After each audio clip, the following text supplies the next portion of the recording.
Shopping. Whether we enjoy it or not, we all need to buy the things we can't produce for ourselves. Food, drink, clothes. But we know these things don't just appear on the shelves. Behind everything we buy are the people who grow and make them. Millions of farmers from around the developing world work hard to produce the things we buy. But many still live in poverty. Why should the people who help to grow our food and goods end up trapped in poverty? In a changing economic world, how can less economically developed countries benefit from trade? People have traded goods for thousands of years, but over the last half-century, great changes in transport, communications, and how goods are made have really sped this process up.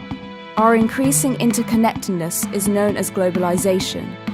Some companies operate across many countries and move their production around according to availability of cheap labor and raw materials. These are called transnational corporations.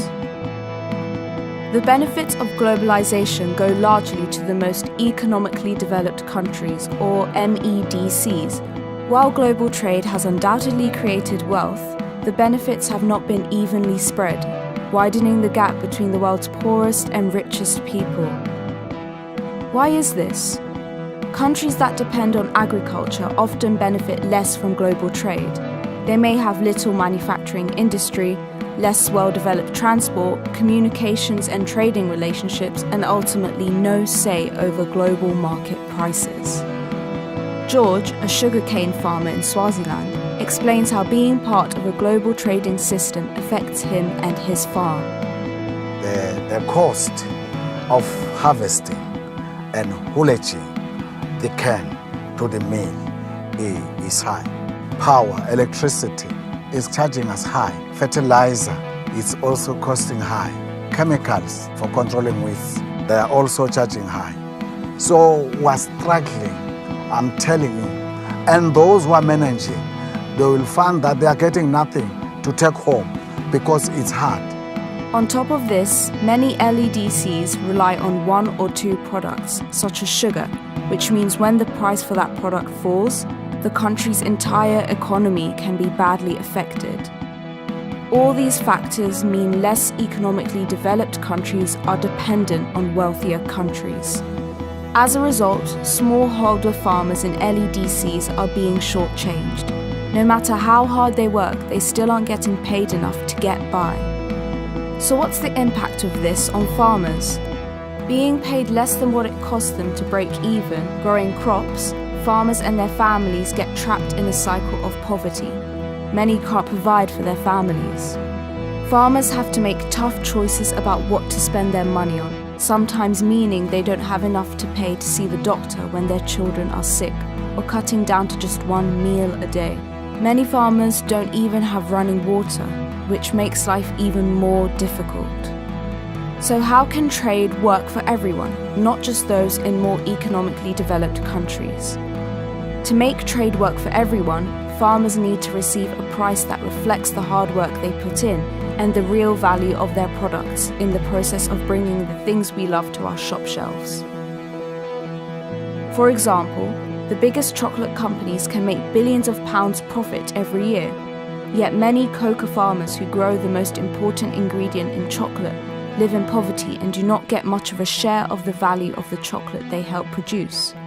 As consumers, it's up to us to demand that companies make sure the farmers receive their fair share and ask governments to make trade work in a way that does this. Choosing fair trade is one way to do this. Basilio from Conocado, a fair trade cocoa cooperative, explains how fair trade can help trade work for smallholder farmers. So before fair trade, the farmers and producers didn't have any security in terms of the price and the sales of their cocoa and were struggling. But now it's more secure because there's a fair trade minimum price, which covers the cost of the production of the cocoa. And if the world market price is higher than the fair trade minimum price, the farmers also receive the higher price, so it is fair. This allows the farmers to plan ahead, make improvements. For example, in their personal lives, they can have better housing and the possibility to send their kids to school and universities, which wasn't always possible before. Thanks to fair trade, farmers can have a more stable income. The fair trade minimum price acts as a safety net when the market prices drop, and it means they can plan for the future. While they earn more than the fair trade minimum price when the market price goes up, they'll never earn less. Fair trade also provides something called a fair trade premium. Some communities also use the premium to improve or build roads that help transport farmers' products to market or for export.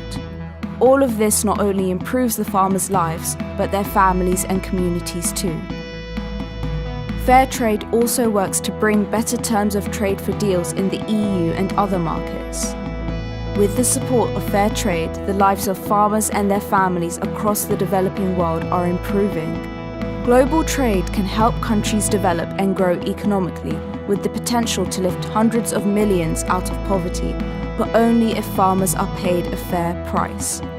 Right now, the scales of global trade are still tipped in the favor of the most economically developed countries. Is there anything we can do? As consumers, we have the power to help shift the balance of trade by choosing fair trade products and showing companies we want trade to work for everyone in global supply chains. The things we choose to buy can make all the difference to farmers and their families across the developing world.